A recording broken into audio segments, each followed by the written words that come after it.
नमस्कार मंडळी, कसे आहात तुम्ही? समाजातील रूढी, परंपरा, जुनाट विचारसरणी तसेच स्त्रियांविषयी असलेल्या भेदभावपूर्ण मानसिकतेवर भाष्य करणाऱ्या कथा नेहमीच प्रेक्षकांच्या मनाला भिडल्या आहेत.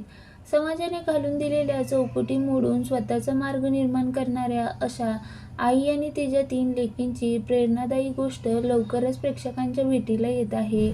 अलीकडेच झी मराठी वाहिनीकडून कृष्णाईच्या लेकी या नव्या कोऱ्या मालिकेची घोषणा करण्यात आली. या मालिकेच्या निमित्तानं ज्येष्ठ अभिनेत्री निवेदिता सराफ कृष्णाईची भूमिका साकारत असून पुन्हा एकदा झी मराठीवर ती येत आहे. कृष्णाई जी आपल्या आयुष्यातील येणाऱ्या प्रत्येक संकटाचा सामना करत तिच्या 3 लेकींना योग्य संस्कार आणि शिक्षण देऊन स्वतःच्या पायावर उभं करते.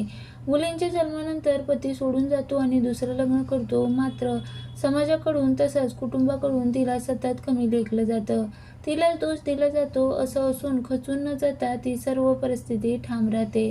कृष्णाईच्या 3 लेकींचा प्रवास हा मालिकेचा केंद्रबिंदू आहे. शारदा, गौरी आणि सौदामिनी अशी त्यांची नावे आहेत. दरम्यान येत्या 15 जूनपासून ही मालिका प्रसारित केली जाणार आहे.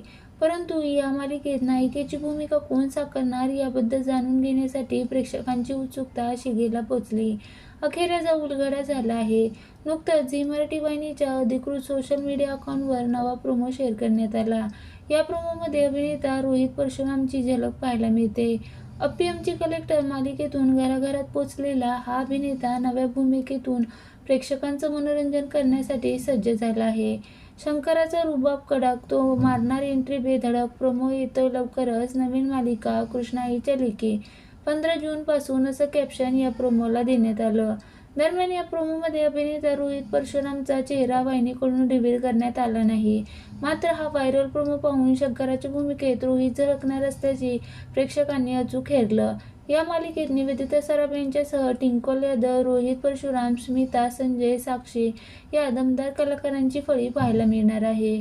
कृष्णाईच्या लेकी ही मालिका येत्या 15 जूनपासून संध्याकाळी 7 वाजता झी मराठी वाहिनीवर प्रेक्षकांच्या भेटीला येणार आहे.